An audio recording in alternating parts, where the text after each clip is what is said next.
Hope screen is visible, right, Nasa? Yes, ma'am. It's visible, madam. Okay, thank you. Ma'am, So, participants, kindly mute yourself, please. Okay, madam. You can start, madam. okay, sir. Thank you. Okay, so where we are going to start is, you see here, we have seen something here, right? House predicting, predicting house prices, right?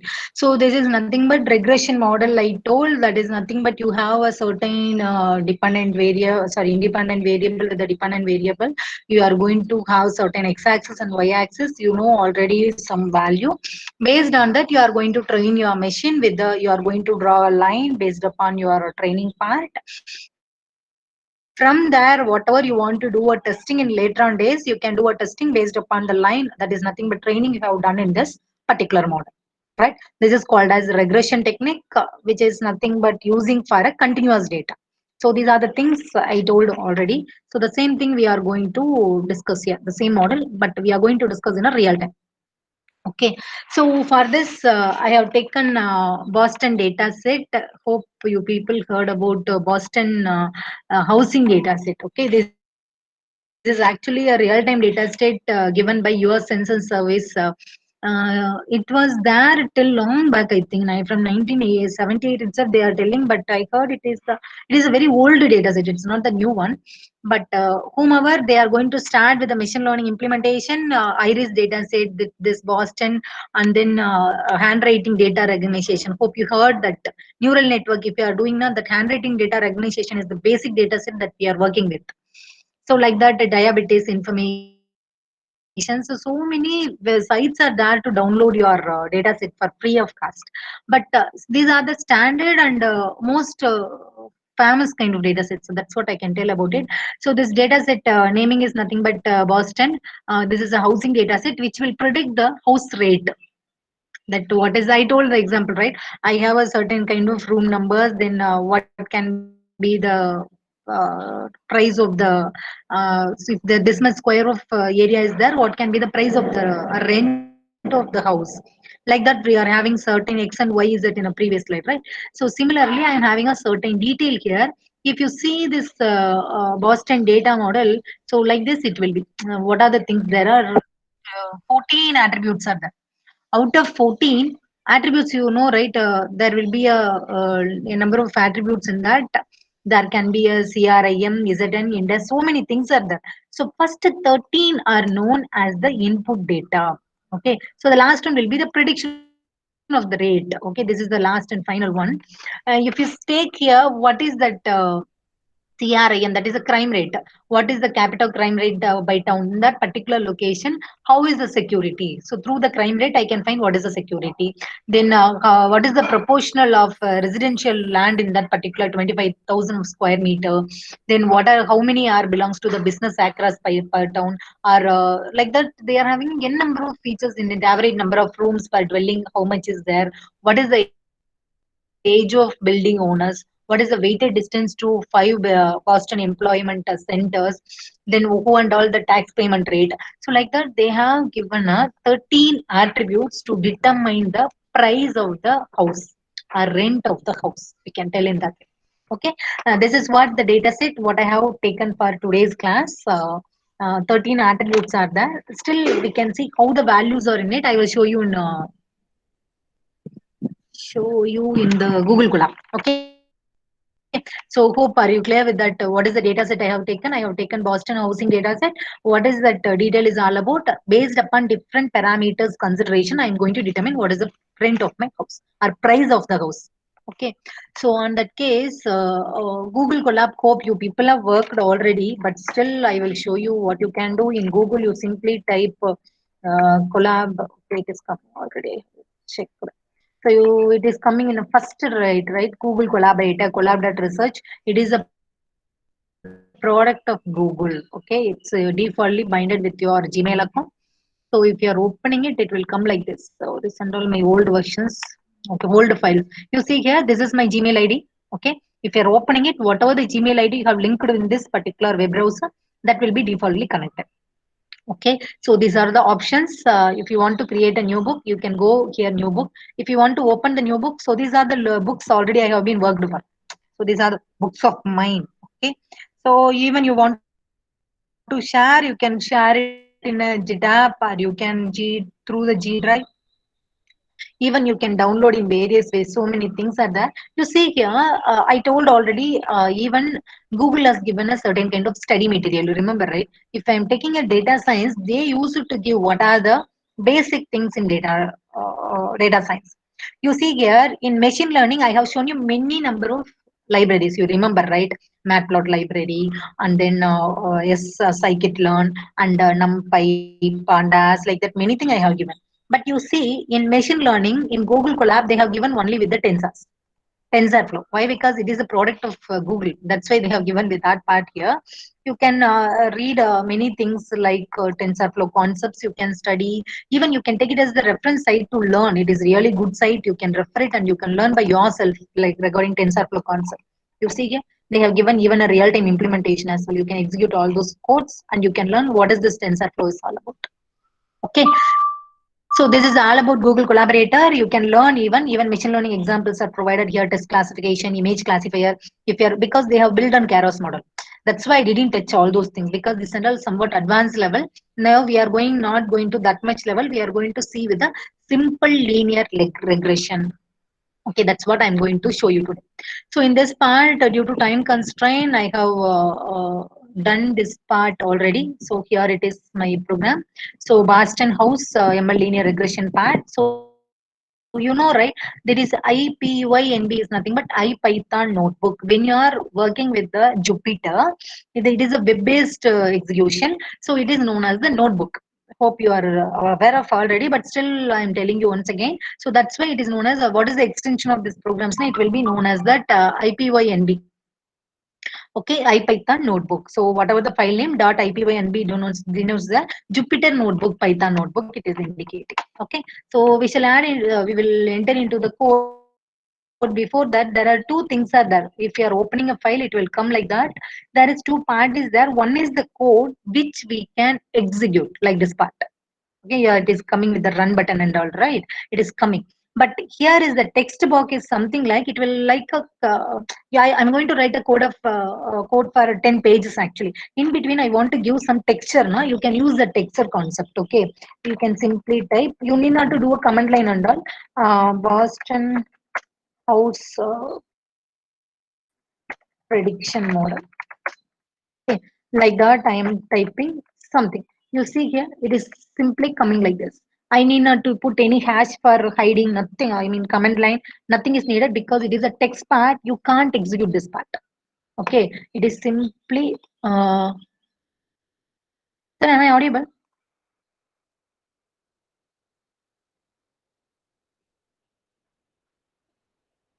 Yes, madam, you are audible. Yes, ma'am, you can tell. Yeah. Okay. Okay. So like that, we are having two parts. One is the code part, another one is the text part. Please 1 second, hold on.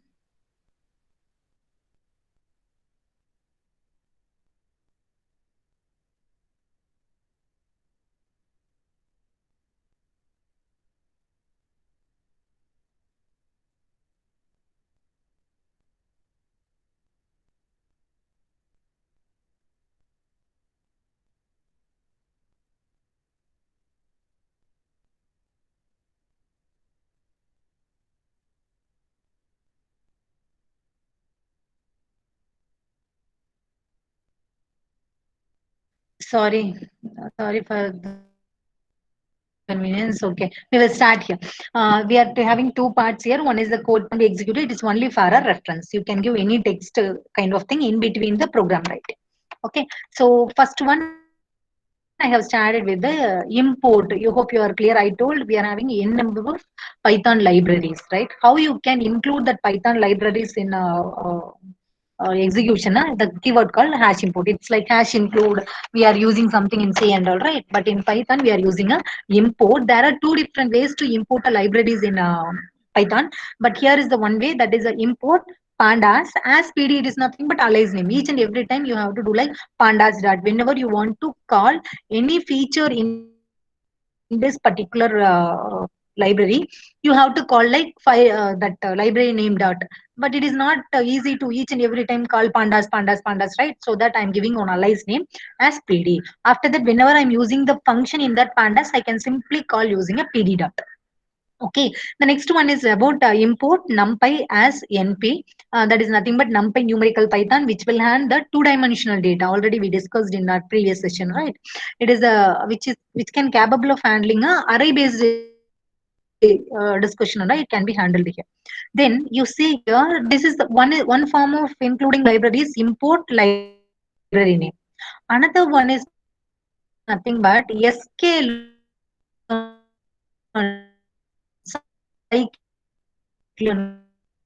Library, which includes the various number of supervised and unsupervised machine learning algorithms I told. You see one of the example is a linear model. Hope linear model is nothing but regression model. That is called first one, right? In that part, say, linear regression is there, multiple linear regression is there. So many things are under this particular logistic regression. So many things are under this model. Which one we are going to use, that we will decide later on. But as of now, from sklearn, I want to import only this model. Even if you are seeing in this sklearn, we are having a classification techniques, decision tree, KNN algorithm. So many things are there. But I don't want everything at the time, right? Whatever I want to implement in this particular model, that only I have to import here. So for import pandas means whatever the functionality written under this particular library will be included here. But I don't want like that. I want to import only one particular method in this library. Now you have to call the library in different way. How? From sklearn, import only linear model. From sklearn, I want to import something. What I want to import, it is a linear model. That's it. Okay. Then here I have a certain model selection. There are different type of model selections are there. Here I'm going to use one model which is called train test split. What it means, you are having 100 I told same example, 100 data in your data set, 100 rows of data. In that 100 rows of data, you want to take only that what we call 100 set of data. 80%, I mean 80 rows of data will be assigned to the training part. The remaining last 20 rows of data will be assigned to the test part. Not last 20, it is 80 for training, 20 for testing. Like that, I'm going to divide the data. So that's what that method is called as the train test split method.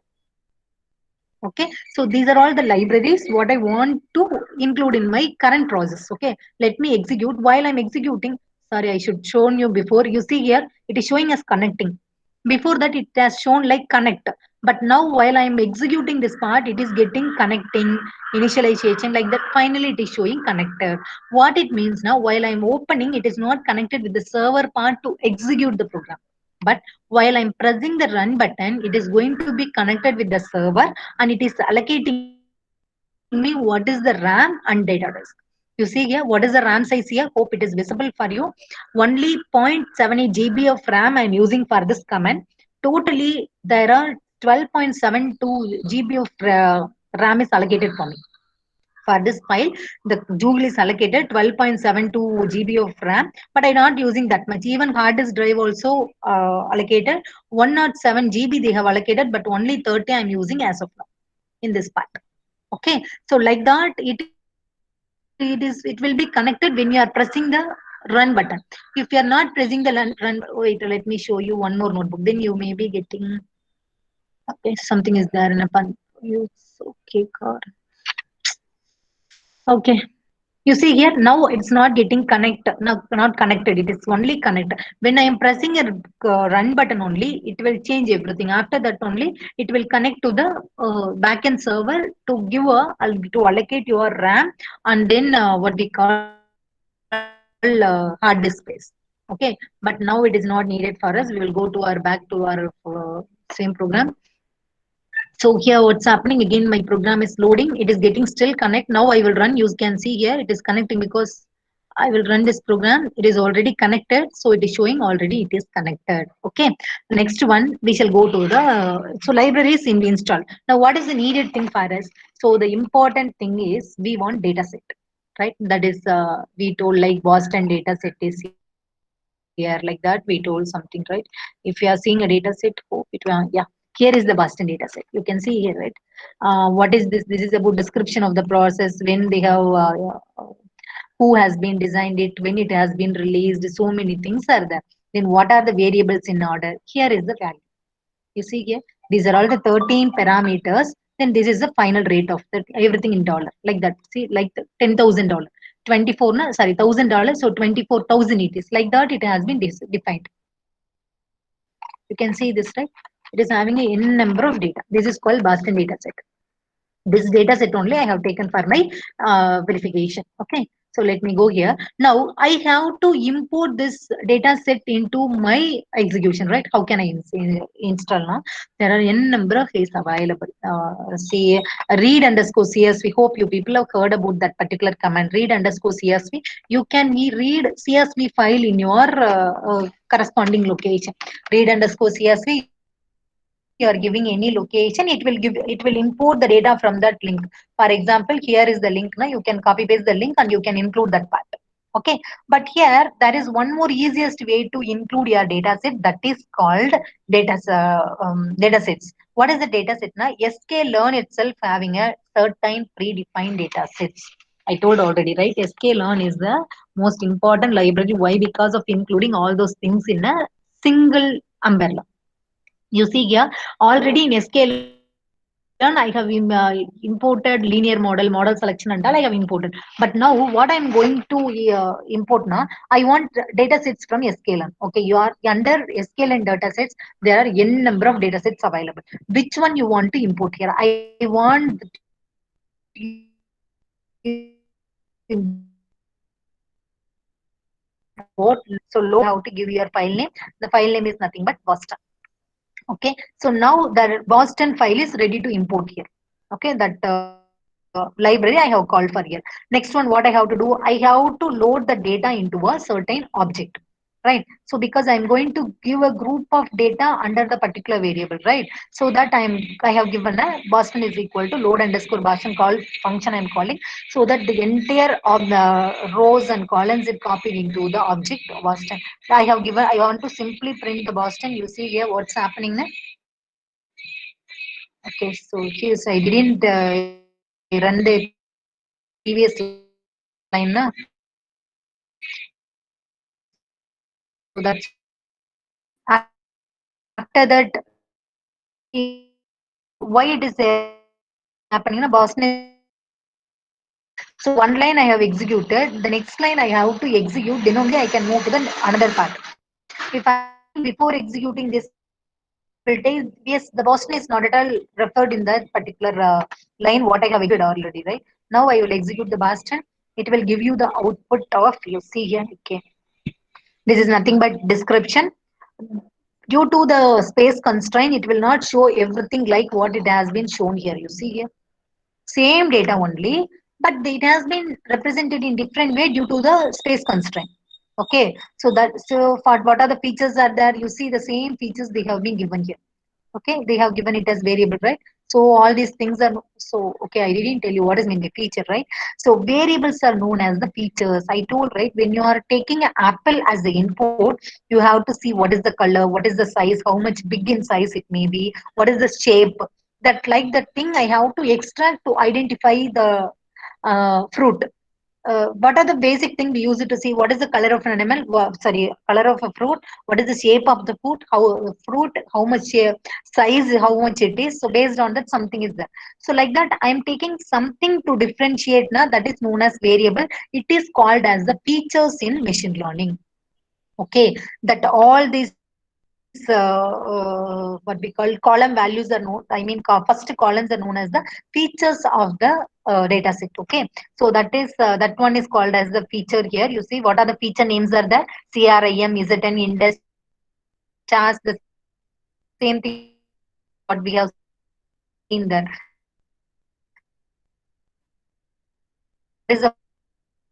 What is the target value? You see target value 24.6. You understood what is the difference between feature and target? Feature is something like input, target is something like output. So you should know all these words very clearly, then only we can proceed further. So first one, features are nothing but input variables. Okay, so these are all the features. But the target is nothing. What is the target? Target is nothing. Finally, what I want to achieve. What I want to achieve, I want to predict price of the house. How can I predict the price of the house? By considering all the variables or features. Okay, based upon this values, I can conclude this is what the price of the house. Okay, so that's why the last value is known as the target value. Okay, so like that, the data set has been listed out here. Okay, if you want to, nothing is there in this side, so the same thing. Okay, so now I don't know what is already I have shown you this part so that you may be comfortable, but I didn't show you the database. I want to see what is stored in the DECR, that is description part is known as DECR. So now I want to expand only that particular term. So what I'm doing in that Boston, please open only the index what is stored in the DESCR. So that I want to see what is stored in that place actually. So for that, what I'm doing, I'm simply expanding the thing. So it is telling like it is a Boston house prices data set with the data set characteristics of number of instances. How many example instances is nothing but how many rows of data are there. Okay, how many rows are there now? 506 rows are there. How many attributes are there? 13 numerical or categorical predictive data are there in that list. I shown already what is that 13 predictable data variables are there. Okay, 14th one is known as the output, right? So that 13 categorical or numeric, I don't know what it is, but still there are 13 different attributes are there. Then 14th attribute is usually the target attribute. That's what they are telling. What is meant by target attribute? Target attribute something like a output attribute. Okay, so that what are the attribute information they are giving? CRI. What is meant by CRI? Per capita crime rate per town, like that. It has been explained in detail. Okay, so this is what they have stored in the DESCR part. Okay, how I have expanded now? That simply I have called the variable name, object name. Okay, with that description, with that index of DESCR. Okay, now I want to show you a certain difference between what is mean by data and what is mean by target. Okay, so what is mean by data? Data is something like what are all the input you are passing in the features name. Okay, that is called data. You see here in the Boston variable, what are the data? You please list out. I have given the simple command. Let me execute this program. What is happening here? Simply the array of, why it is array of now? It is having a sequence of elements, right? When you're having the sequence of element, it will be stored in a list, right? It is called as the array over here. You see here that all the data has been listed out here, all 506, right? The total cell is nothing but 506. All 506 data are listed over here. So what it is listed out? Only the data part, that 13 attributes into 506 rows. That data only is now distributed, not any other what we call target values and all, only input data. Now I want, you know about type of function, right? L is equal to within square bracket 1 comma 2 comma 3. I am doing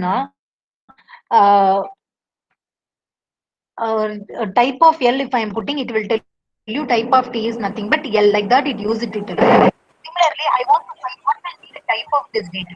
Okay, let me show you here. Let me explain that. It is telling like numpy ND of array. Kindly mute yourself, please. तो कोई दो group ऐसा है जो अभी share करना चाहता है तो मुझे कोई दिक्कत नहीं है. Sir, please mute them. Yes. Okay, madam. Okay. Just a minute. इधर से कोई आ भी नहीं रहा है. Participants, kindly mute yourself. Share करना चाहता है तो मैं उसकी स्क्रीन शेयर करूं, नहीं चाहता है तो नेक्स्ट क्लास में सबका करूं. यस और नो कुछ तो बोलोगे बेटा तो.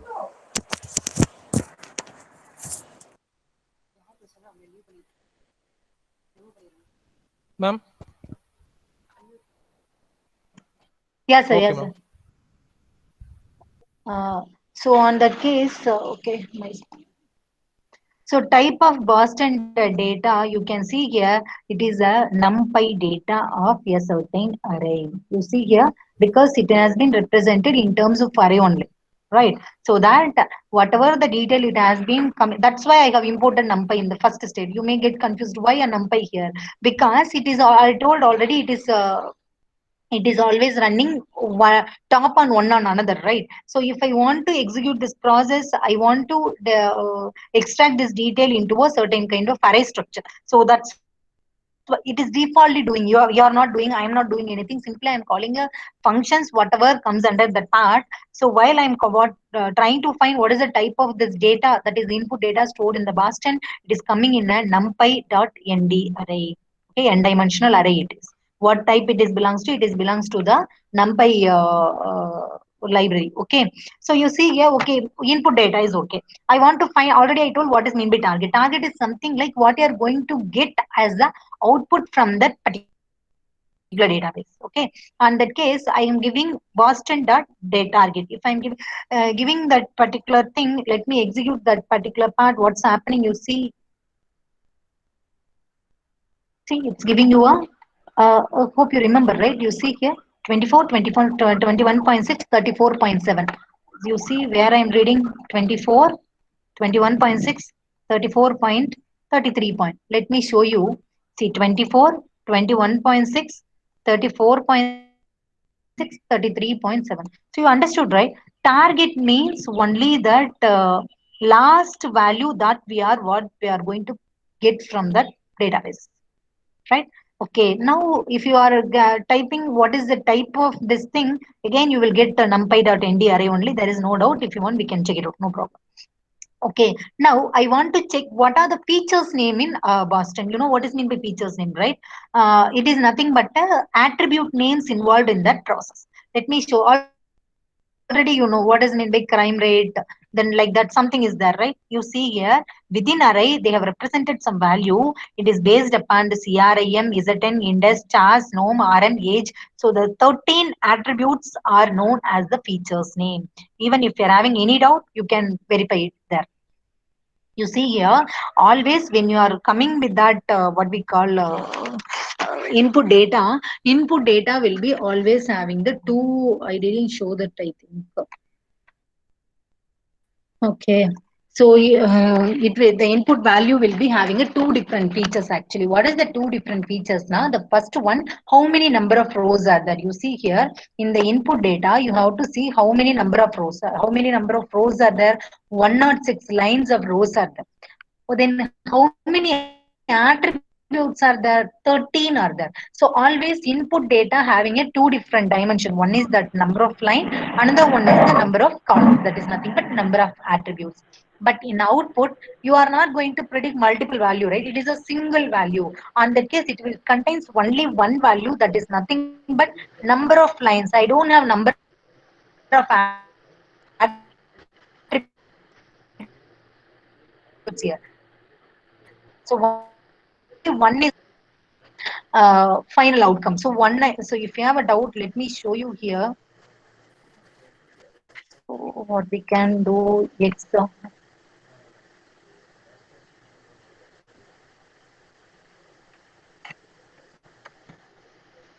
let me execute this program.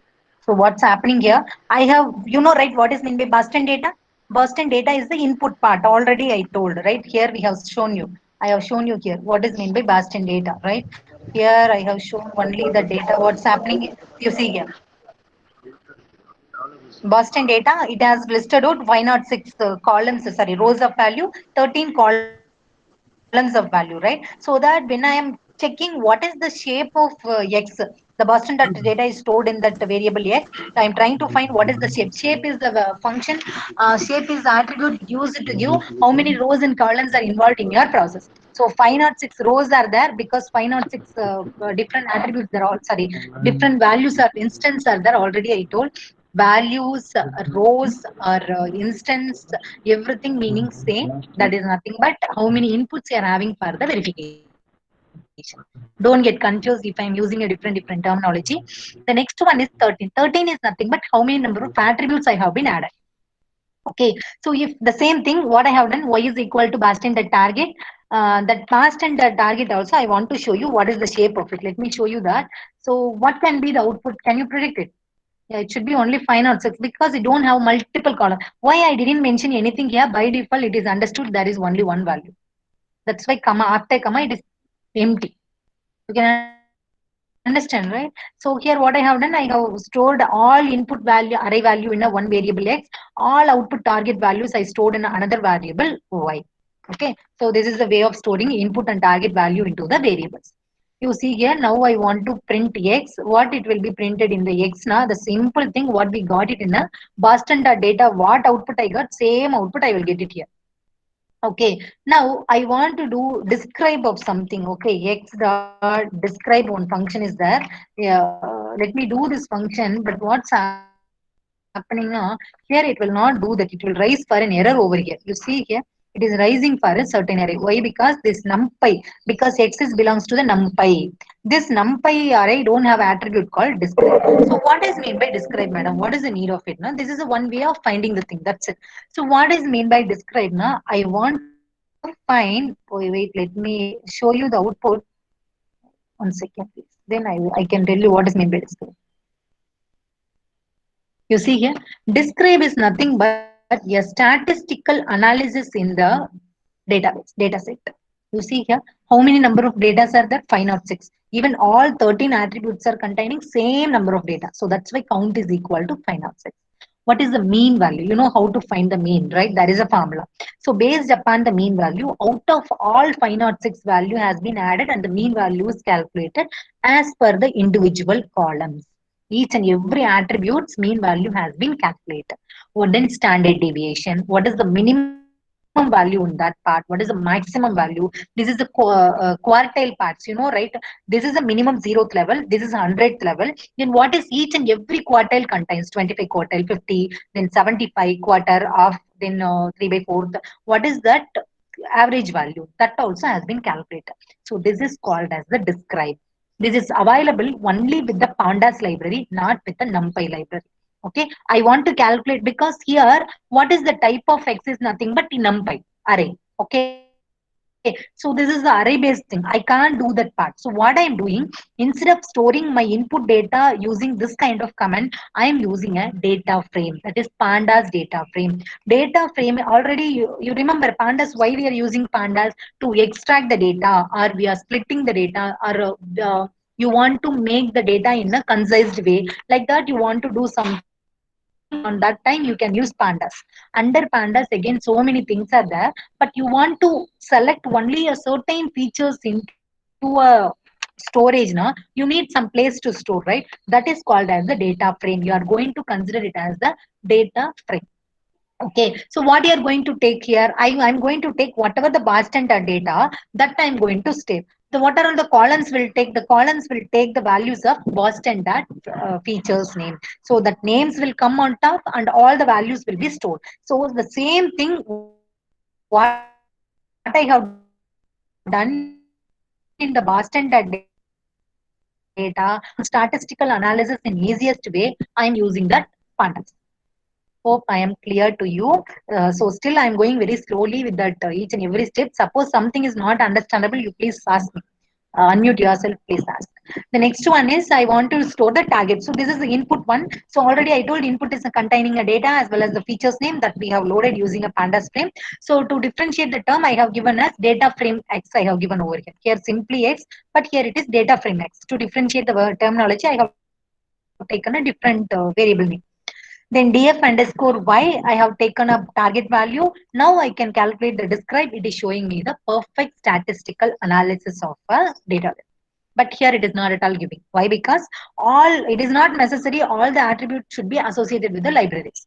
Okay, so like that it is doing. No, so these are all basic things. Now we are entering into that regression part.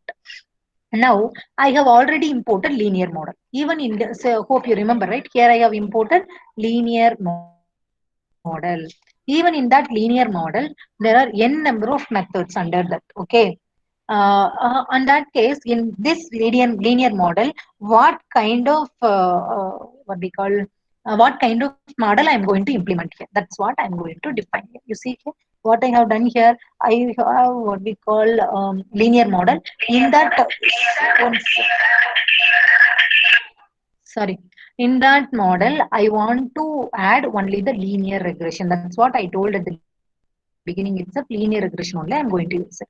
Even under that, you are having multiple linear regression, layer, log, logistic regression, so many things are there, but I have taken only this model. It has been stored in the object variable called REG. Okay, now I have decided what is the model I'm going to use. Next one, I want to, already I told I'm going to use the train test split model, right? So what I want to do, let me go to this part later on. Let me tell you how I have written this line. So first, what method I'm going to use? Train test split model. Okay, I have taken that model. Where is my input is stored? My input is stored in the variable called df underscore x. Why? Because I'm going to use the data frame here, not a simple variable. So that's why I have taken data frame x value. Hope you remember, x is holding the data along with the features name, right? Next one, I have to take the target value. Right, I have given an input, so I should know what is the target, right? Because this is a kind of supervised learning. I want to give what is the input, and I have to tell what is the corresponding output as well. So I have given features along with the target value. So our target is stored in df underscore y. So it is stored in this particular part. What is happening here? Madam, what is meant by test size? See, actually, the predefined and the standard model of testing and training is 80 is to 20. But some cases, but it is very rare case, you can take even 60 is to 40 also you can take. 60 percentage of testing, 40 percentage of training. Sorry, so Nitya, 60 percentage of training, 40 percentage of testing, like that you can take. But here I'm taking 80-20 model. What is the test size I want to give? It is a 0.2. So it means that 20 percentage of the data I'm going to give for the testing. So that size only known as the test size. So this is the input value. This is, sorry, X is nothing but input value. Y is nothing but a target value. Test size is determined how much test and train split you are going to do. Okay. Train, if you are giving test set is 20.2, that is 20 percentage. The defaultly meaning that 80 percentage we are allocating to the test training part. Okay, so here we are giving something called random test state. It is optional. If you want, you can give it, else you need not to. This is nothing but every four number will get shuffled for training. Just it is a shuffling variable. Randomly, it will take every four numbers in a shuffling base. Okay, so that is the part of train split. Train test split functionality. Okay, whatever the value I am getting here, where I can store it. Okay, so I am having only one data set like this for 506 members I'm having. Out of this 506, I have divided into, if you are approximately 100 for testing, 400 for training, right? And that case I have to store into individual variables now. So what I'm doing, x if I'm taking, I mean input value I'm taking now, it is divided into two parts. What are they? X train and X test, because 80 percentage are in train part and 20 percentage of the x data is stored in the test part. Similarly, if I'm taking a target value, 80 percent is stored in the train part, 20 percentage is stored in the test part, right? So whatever the value we are giving here, based on that these values will be mapped. Okay, you need not to do anything, simply we have to call this function clearly, it will execute by default. Okay, so now the test is defaultly divided. Okay, now you want to see how many datas are there in a train part. So in train part, I want to see only head function used to show you the top 5 rows in the train part. You see here, let me execute here. It is showing only top 5. These are the top 5 numbers in my training part. So definitely it will not match with the previous value. Why? Because it is shuffled and trained like anything. Madam, what is meant by head? No, head will show you only top 5. Suppose I want to see you top 10 elements, you can give within a bracket top 10. It will list out 10 elements. You are getting my point, right? If I am giving a 20 over here, it will list out 20. But without value, we are giving something, it will listed in the train data set. What are the first 5 attributes? Sorry, first line, what we call lines are there, or first 5 value rows are there, that will be listed out here. Okay, so the next one, regression dot fit. The here is the one model you are training your model set. Here the data has been separated and stored in an individual variable, right? Here fit is the one major function which will incorporate your x and y in basis of training purpose. Okay, now it will take only the training data set and where is my line? Why didn't execute this line? It seems 1 second.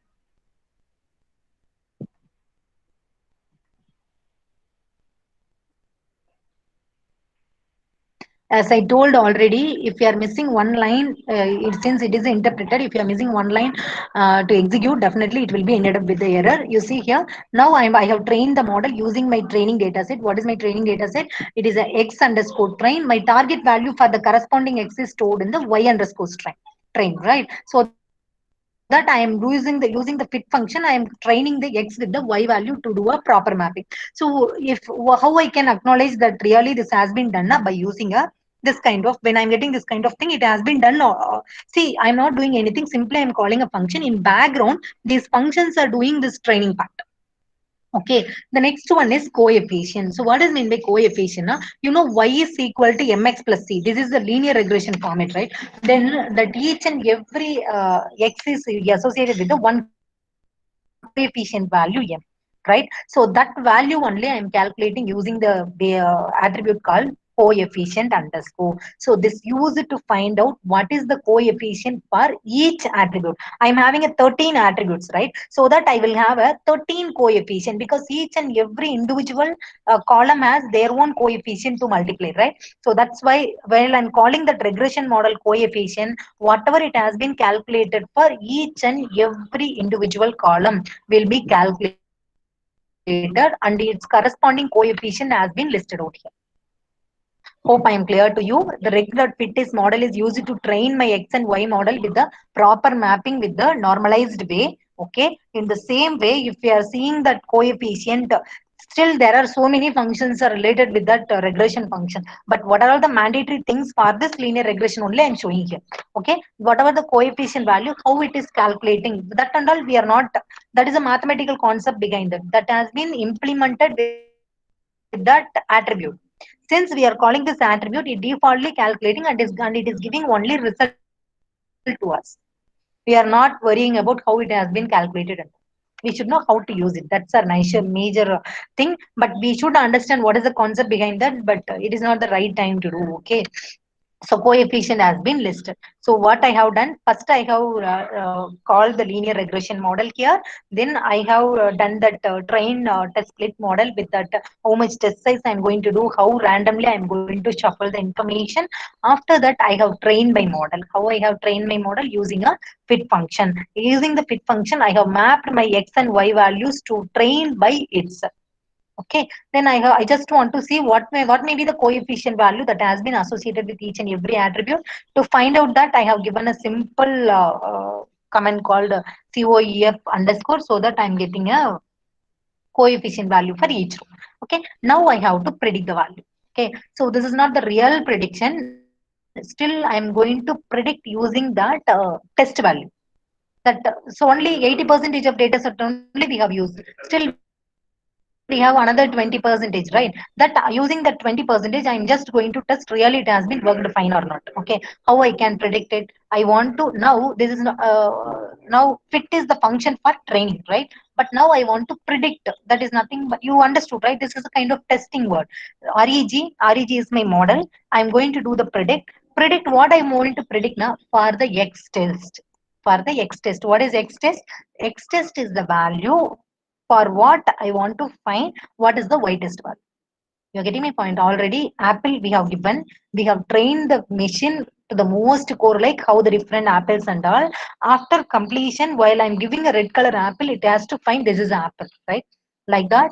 I have trained my model well enough with the 400 data almost. It is over. Now it is the time to test my machine. Really, it is working fine or not. So what I'm doing here, I'm just doing that predict using the X test value. Madam, why you didn't give Y train here? You have given Y train here, then you have to give Y test here. No, it is not, because my model is trained. Now I want to check really it has been trained in nice way or not. Am I clear? Now training is over. Now I have a certain model in my hand. I just want to check really the testing is working fine or not. Okay. So on that case, what I am doing simply, I just want to know here. Simply, I will print this A is be listed out here. Let it execute. Okay, it's taking some time because its values has to be tested. No, that's why this time it is taking. It is testing all you are given in. It is going to give you the what is the y test value. So it has to complete, then only we can see the next part. Okay. So it has been shown these are all the output values.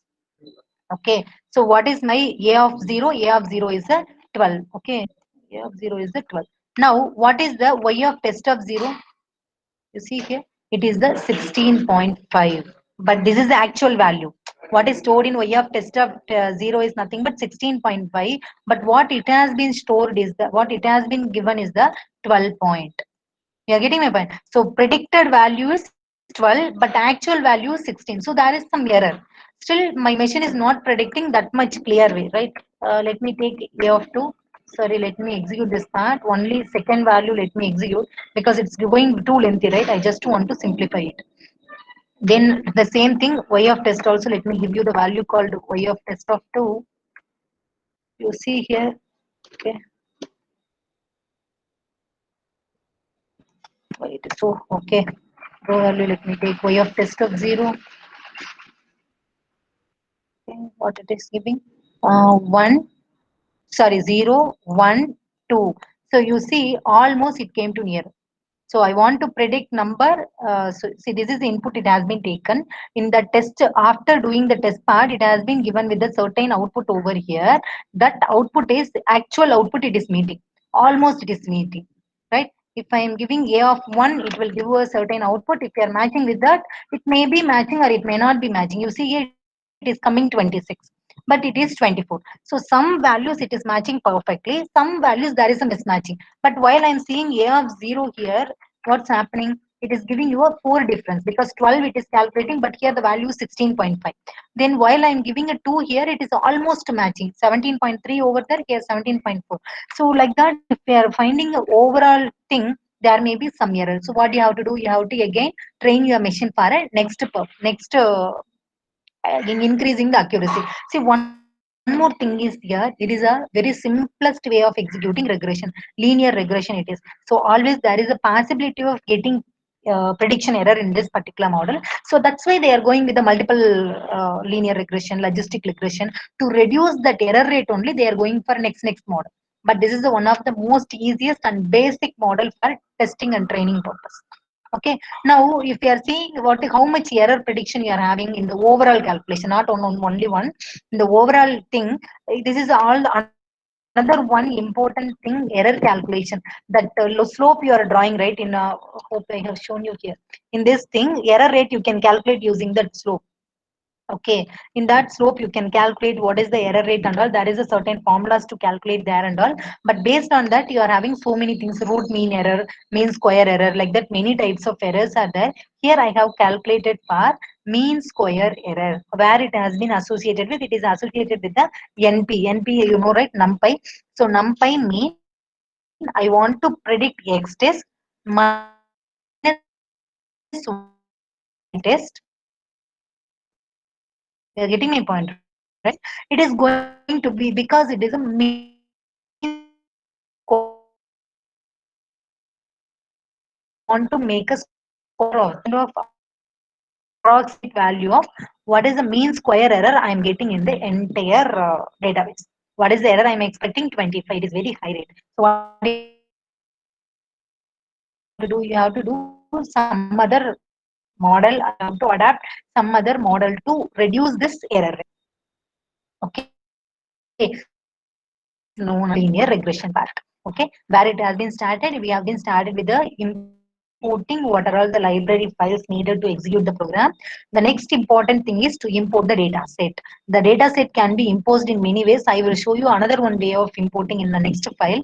Okay, but here I have imported from the sklearn itself.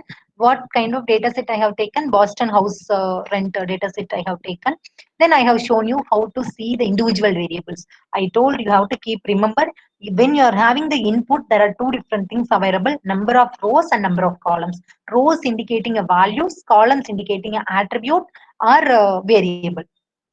Okay, then technically, if you are talking in Python implementation, data known as that data is something called as a variable.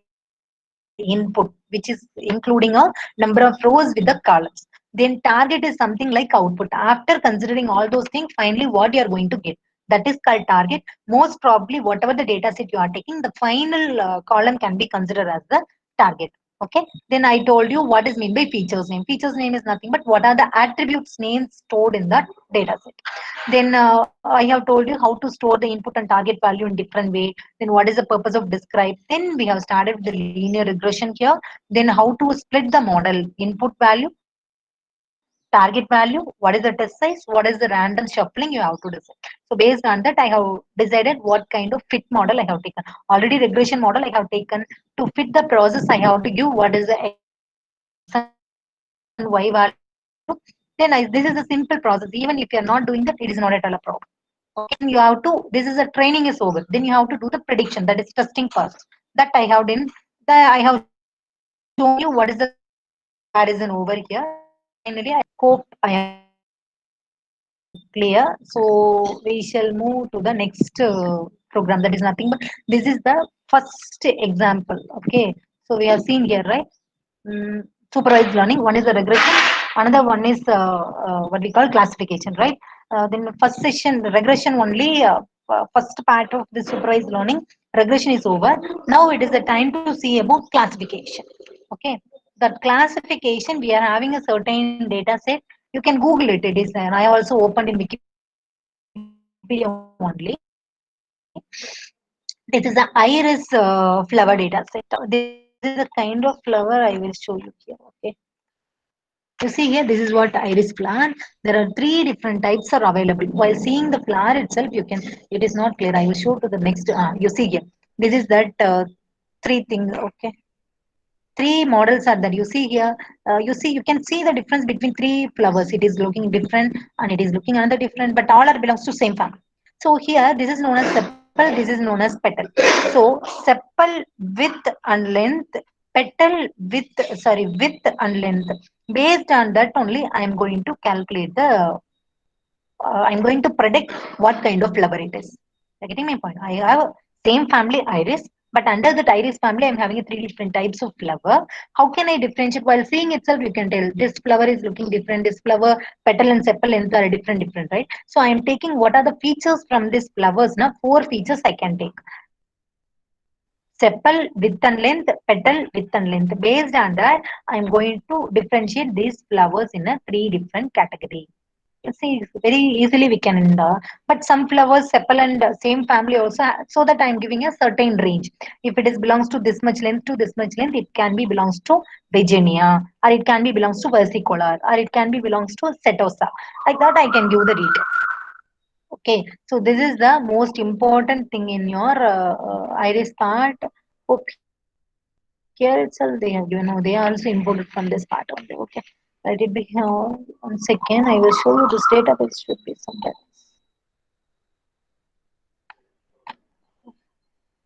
One second. I am searching where I can get it.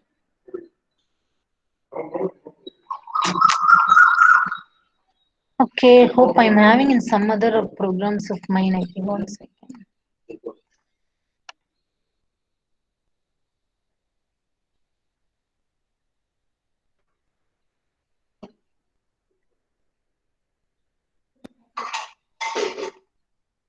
So here also I have imported. Hmm.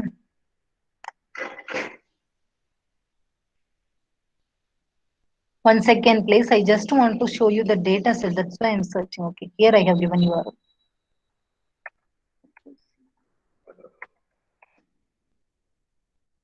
Here is that data set. Hope you can see here. So how the data set is looking like 5.1, 3. This is nothing but sepal. Okay, sepal width and length, petal width and length. This is belongs to the iris setosa. You see, actually 150 data sets are there. Actually, data samples are there. The first 50 are belongs to iris setosa. The next 50 are belongs to versicolor. Then last 50 are belongs to virginica. Like that only the database has been designed already. Okay, we are not doing anything. It is already done. This particular data set only we have taken for the today's example. Okay, in that part, what I want to do now, I want to show you the example. So someone asked me in the earlier session, right, how to Gaggle is an online thing. Huh? Yeah, you see here www.gaggle.com. You can log in it. So you can see like this. It is having so many things. Even you can find courses over there. It's like GitHub account. So many Python, introduction to machine learning. So many things are there. You can learn it. Really, it is wonderful and very easiest thing to learn. It's not quite complicated and all easy things. Then it's like a GitHub. Many people have posted their own works here. You can easily see their work and you can read something. You see here, someone has a FIFA 19 complete player data set. They use it to post all the data set and they use it to post their own works here. If you have any queries, you can post someone who is expertise in that part. They will. It's like a discussion forum. You can post all your queries, all your works. You can share with someone like that platform. It is even you can open your own notebook here. You see here there is an option called notebook. You see these are all the notebooks already available. House prices, data cleaning via data modeling. See someone has posted 6 hours ago. Navy bias. So many things are there. Now you want to create your own notebook. Now you see here there is option called new notebook. You click on that new notebook. It is opening actually. While it is opening, it will ask you whether you want to note in a notebook mode or script mode. You know, right? Always you can execute in two mode. Jupyter notebook model, or you use it in a normal script model, right?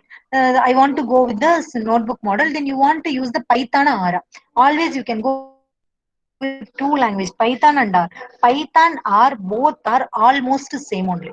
Okay, but still Python is more richer than R in terms of library functions. Okay, in that perspective, we are providing with the Python here. Let me give create. So in that part, what's happening now? Okay, sorry. See, it's opening here. That's it. You can work like a Google Colab here. See, run button is there. Everything is there, right? So this is the place. Even you can share with the person whom you want to share. This you can serve the version. Everything you can do using this particular part. Okay. So this is the first part. Let me go with it. So already I have executed the code. Let me show you directly because time is not sufficient. We are going with the iris model using sklearn modeling the iris data. So what are the things I have to do here? I have to load and understand the data. Visualization is the option. Today I'm not going to cover it because I don't think time is sufficient. Then I want to choose and building a model, testing, tuning the model, prediction. These are all the things we are going to cover today. Okay, first I told you how to import how to import the data set, right? So here what I'm going to do, first one, I want to import the data set called iris. How you can already, from sklearn.dataset, import already I told load underscore is the common term. It is followed by the whatever the data set name, Boston, iris, like that. It is having a certain hint based on that you can download. Then next one, from Matplot library, I want to import one called PyPlot. That is Python plot, it is known as PLT. Why I have included this now? I have included this part for visualizing of data. That part only I have added that. Okay. The next one, I want to include the loading of data. Already I told a group of data will be stored in the variable. Already I have shown you here, right? This many data are there. So the first four weight attributes are known as the data. The last one is known as the target. Am I right? Already I have 14 attributes. In that 14 attributes, 13 are data. One is known as target. Here I have 5 attributes. Out of the 4 are data. One is the target. Okay. So in that way, okay, what's happening? And that case, first what I'm doing, iris, I'm just loading all the data. I'm not splitting anything. I simply loaded the data into an attribute called iris. Okay. Let me execute this program first. Go with the execution.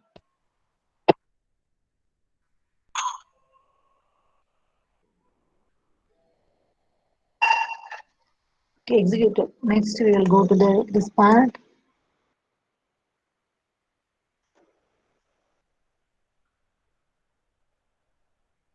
Okay, it's running actually. 1 second, please. Okay, until that, okay, it's run. What happened here? Iris, I have loaded. Now I want to find what is that iris data type, right? Here, what is the type of iris? It is storing a bunch of data together into the iris. So in this part, it is having a special attribute. It is called bunch. Let me execute this. because storing a number of inputs together in a single variable, right? Single object it is. So that it is called as sklearner utensil.bunch it is stored. Okay. Next one, I want to see what are all the feature name. What are the feature name? How can you get it? Iris dot features name. You can get it. See, it has been given in a different way. That's it. Then I want to see what are all the data. Where I can get the data. I can get the data up to 3 only I want, because the fourth one will be my known as my what we call target value, right? So the target names can be a, what can be the target name? Target name will be the last one. Okay. Then what are the names in target? What is the target value? You see here, I have executed this part. I will show you what are the things are available here. Okay. See, what are the target values are there? Sorry, what are the feature names are there? Sepal length, sepal width, petal length, petal width. Like that, it is there. Okay, it's not showing other things. Okay, remaining things it's not executed. Why? This is the first one. Okay, first one output. Then second one. Why it's not getting better? 1 second. Let me execute this also. Okay, if you see here, what I have done here, I have. Why it's not printing? Okay, wait. I will show you this part.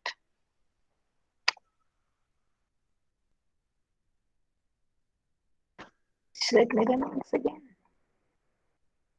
Actually, this place is not sufficient. That's why it's not working. Anyways, you see here, first one, data X. What is the data X? Whatever the stored in that first 3 columns has been stored. Only the first 3 rows I have taken. Because three data I have. What are all the target names here? You see here, all these values only I want to display. So all these values I have been displayed over here. Then what is the target value? First 50 values are 000. Then another 50 are versicula. Another 50 are nothing but the Virginia. That individual code I have given for each and every name. So that's what I have given over here. Okay, so it has been executed. Let us go to the next part. Okay. What is the next part? I want to find what is the type of data, what is the type of target. Already I have shown you all those things in our Jupyter notebook itself. The same thing. Iris data is nothing but converted into a array, right? That's why it has been given like this. I told already data is having a 2 dimension. One is the number of rows, another one number of attributes. How many number of attributes there for a data? 4. Okay, 4 attributes are there. But in target, we are having, then target we are having only one value, that is now how many number of rows of data are there. So that is called as 150. Let me execute this part. Then we are going to the iris the data. What it will do? Just it will store the input into a variable X, output into the variable Y. Here I'm not going to do any describe function, so I didn't use the pandas model here. I have used the simple what we call sklearn and numpy model over here. So that I didn't use any data frame here. I have used only that. It is not getting executed. 1 second.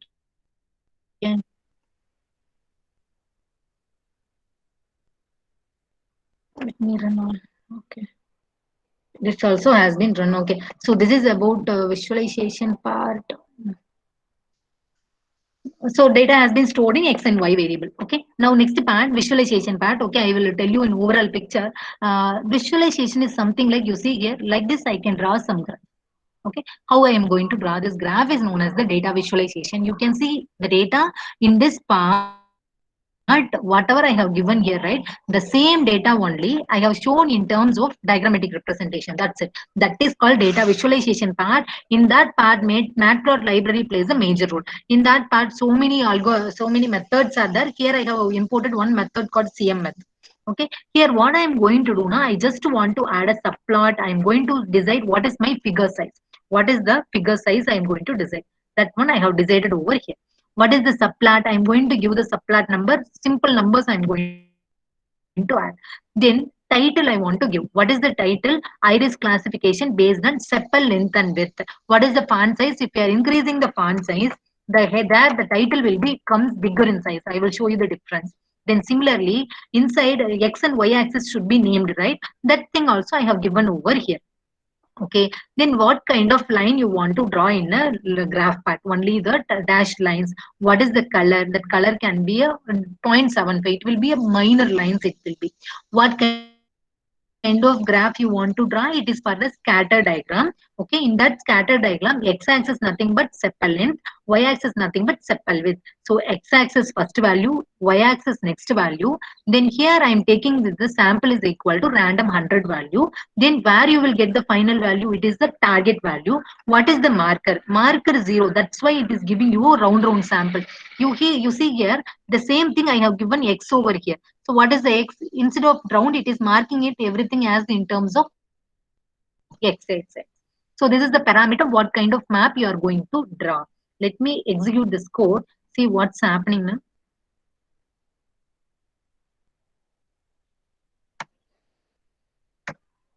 What happened? I have written something else.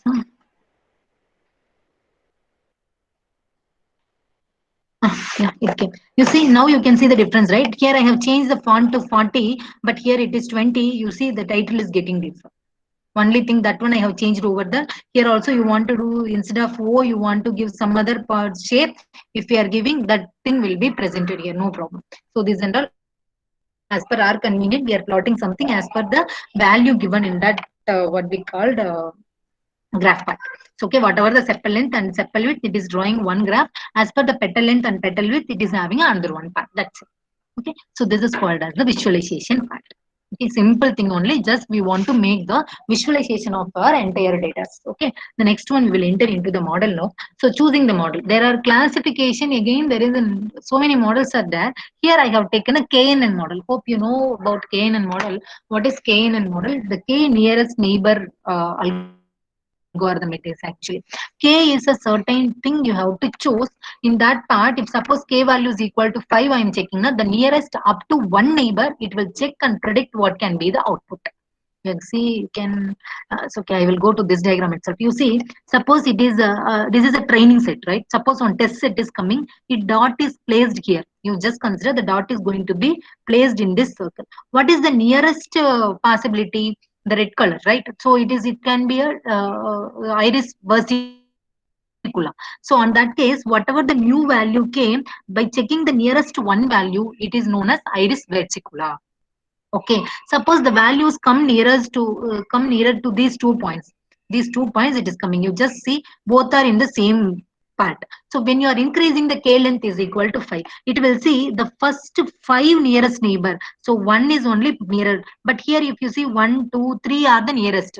When comparing to this, 3 are close, 3 green dots are closing to this particular dot. So it can be known as iris versicolor or Virginia. Like that, I can determine the thing. This is called as the KNN algorithm. Okay, you have to pick any random value 5. You have to calculate the distance from the known iris to the unknown iris. Okay, the based on this distance, it's going to be predicted what can be the output. Okay, so when you are increasing the case value, you may get more precision. Okay, in the calculation, you see how we are going to implement. You see, from sklearn, what I'm going to implement. Import here neighbors I'm going to import in that neighbors I want to import a k neighbors classifier. I want to choose this part. KNN algorithm is known as the k neighbor classifier. So how I can create the estimator? The estimator is something like how many neighbors you are going to consider. That is known as the estimator. Okay, here I'm estimator, k is I'm taking as 1. So KNN is a variable. From the k neighbor classifier, I am going to consider only neighbors is equal to 1. Okay, already I told what is the meaning of fit. If you are calling reg.fit, that function will fit as per the regression model. Now you are calling the fit function for the KNN, it will same thing. Always it is having x and y value only, but it is going to fix according to that. According to the method what you are going to choose for the model selection. Okay, now so in that way I have fitted that model also. I will execute this part. Then it is showing this is the way it has been fitted. Okay, so what's happening in the next part? Let me show you. If you are so now my model is, it's very simplest way. Only one model I have taken. So whatever it may be, it has been fitted for the execution as well. In that case, now I want to check really it is working fine or not. Now I have taken one sample data 3542, another one 5432. You see, sepal length, sepal width, petal length, petal width. So I'm going to give you two different inputs at the same time. I don't know what kind of flower it is, but I have its petal and sepal width and length. I'm going to give it as the input. Now I want to predict what kind of data it belongs to. Okay, so let me do the execution. So what it is showing? It is showing like it is belongs to, both are belongs to the model 1-1. So what is the 1-1? Iris verticular. What is the one model actually? Sorry, I forgot. So one is belongs to the vesicular. So both the things, whatever I have given here is belongs to the versicular. Okay, this is belongs to the family of versicular family. Okay, now I have a doubt. Really, this one model will work correct? So what I am doing, I'm just going to change my neighbor's values equal to. Actually, it should not be 1-1. It is something is happening over here. Change something. Huh? Actually, 2-5 only use it to come. Yeah, this is what the value. You see here, array 2, the first model is belongs to the Virginia model. This is a versicular model. Like that, it is telling for the round 1. For example, neighbor 1. So what is the neighbor 1? It is coming one value by the nearest one value only it will calculate. It will not take more than 1. So it randomly, it will check any one first nearest value.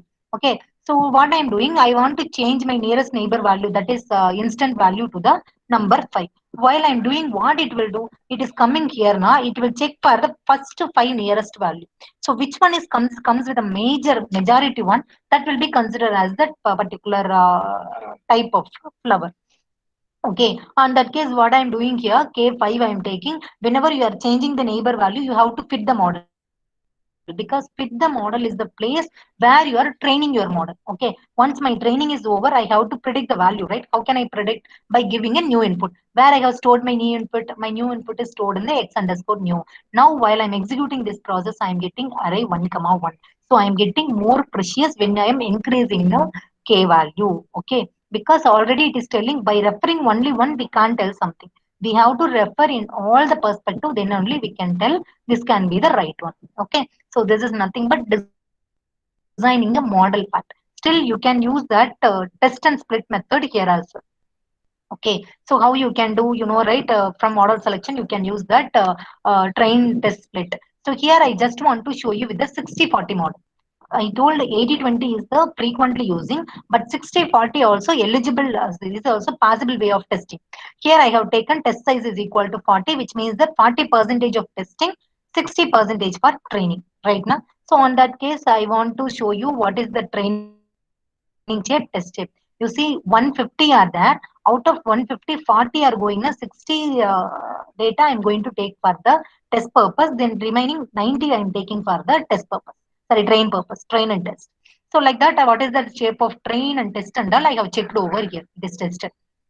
Okay, now let me take that 5 line is equal to 5. I want to fit the model in a X train and Y train model. Already I didn't do like that. Simply I have taken XY because I didn't use the model called train test split model. I didn't use. I simply used a normal model, or I didn't use any specific one. It is a normal way of fitting. Whatever the model related to Kane and neighbor, it will execute thing accordingly. But now I want to fit a model based upon test and train model. So what is happening? I have to fit the model as per the X train and then Y train. Once you are doing the training is over, now you have to do the prediction. Prediction, how you can do? Kane and predict that whatever the test part data you're having, that has to be passed. Okay, then how you can calculate the accuracy? So there is a something called metrics that only we have imported here. In sklearn, we are having something called metrics, which use it to measure the accuracy level of the prediction. Okay, so you see here in that part, I'm taking metrics is equal to accuracy underscore score. What I want to find the accuracy now, actual what is the Y test value, what I have been predicted is stored in the variable Y predict.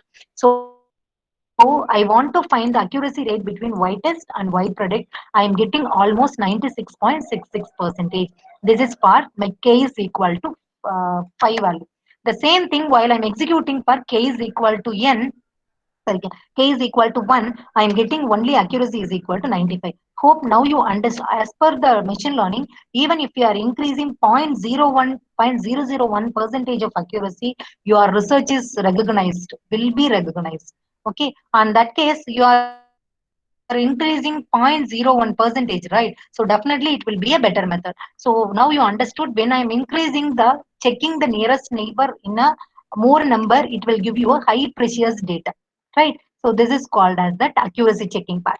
So the last one is nothing but model tuning. So this is nothing but again I can do some tuning method to get a accurate value. Okay, that part is belongs to in this case. What I am doing is just I am doing something to get more accurate value to determine what is my optimum k value. If I am putting a particular k, where I can get a perfect value, how I can get accuracy score in the highest level, that k value I can predict here. Okay, so this is the process of, so this is that process of tuning the model.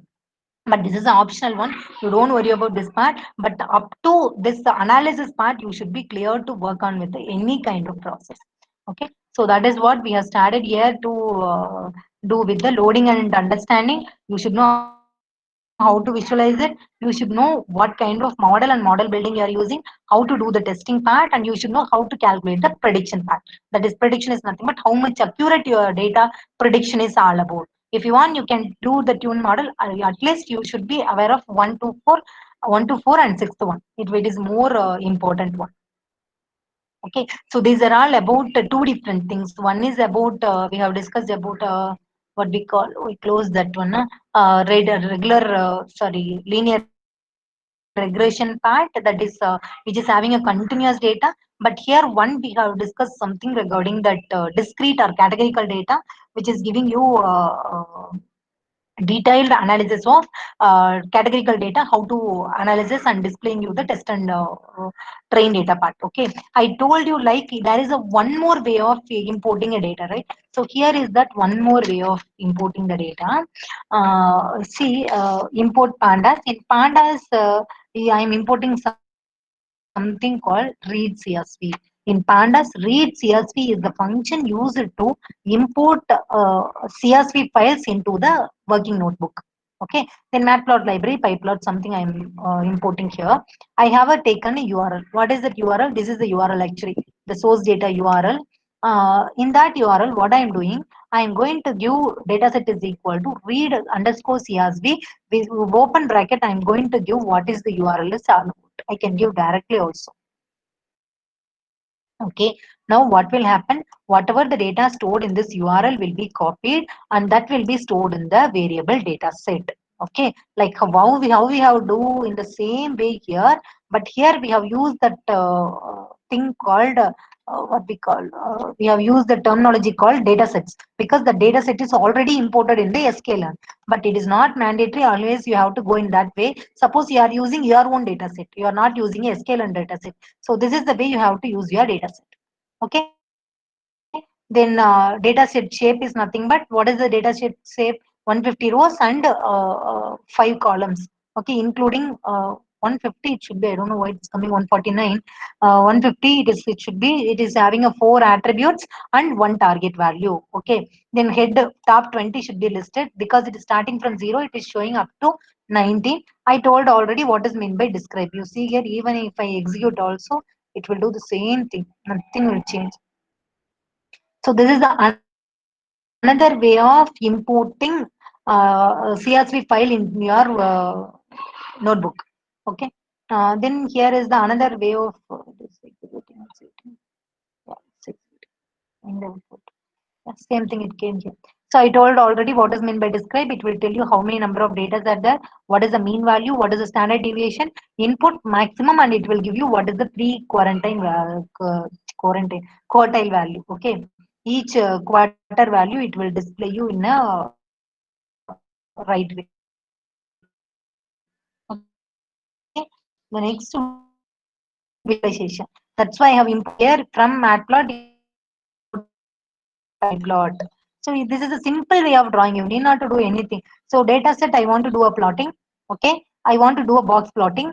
I want subplots. Yeah, I want subplot. What is the layout? 2 cross 2. So petal length, sepal width, petal width. Okay. Okay, this is a park box and whisker. See, histogram is also you can do simply dataset.histogram pyplot.show. It will show you in a neat way. You are not needed to, but you don't have x axis, y axis, nothing is there. But simply it is giving you the graph based upon the C value, whatever we are having here now. Based on that, it is giving you some random diagrammatic. This is also a simple way of doing a visualization. Very easiest way of doing a visualization. Okay, so this is another way of importing data set into a working notebook. Hope I am clear today. So we have discussed with two major examples today. One is the regression part, another one is the classification model. In regression model, we have discussed about the linear regression. In classification model, we have discussed about KNN model with the value of 1 and 5 both. Shown that you.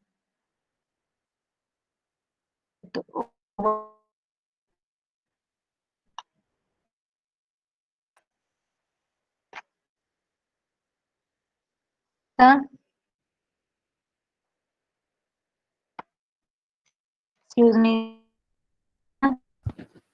Yes, ma'am. Participants, if you have any doubt, you please post query in chat box so that let me answer you.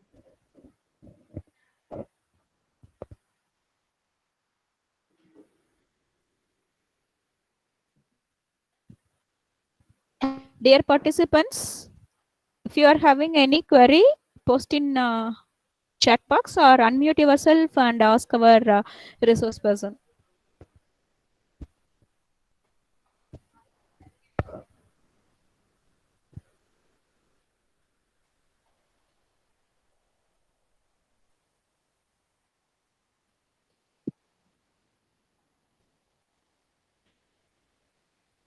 See, there are two things in not asking questions. It's everything clear or nothing is clear. Anyway, I hope with no questions. Ma'am, Yeah, definitely. please forward your notes and PPT to us, ma'am.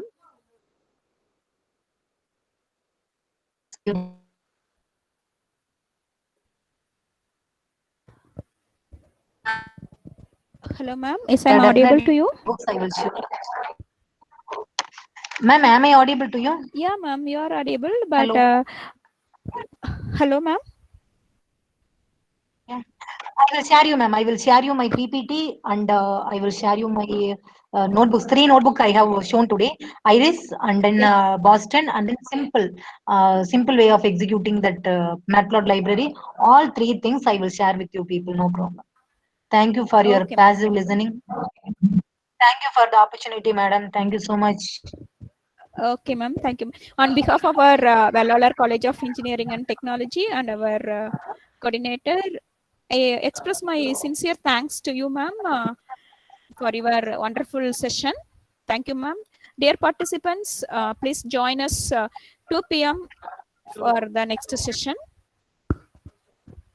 And post your attendance. Hope all of you post your attendance for this current session. We will close this attendance within 5 minutes. So kindly post your attendance. Suppose if you are not posting your attendance, kindly message us. Thank you, ma'am. Nitya, ma'am. Okay, ma'am. Yeah, ma'am. Thank you so much for the ma'am. opportunity and participants. Thank you so much for your passive Thank you, ma'am. listening. Thank you so much, Thank ma'am. you. Okay. Bye, Bye, ma'am. ma'am.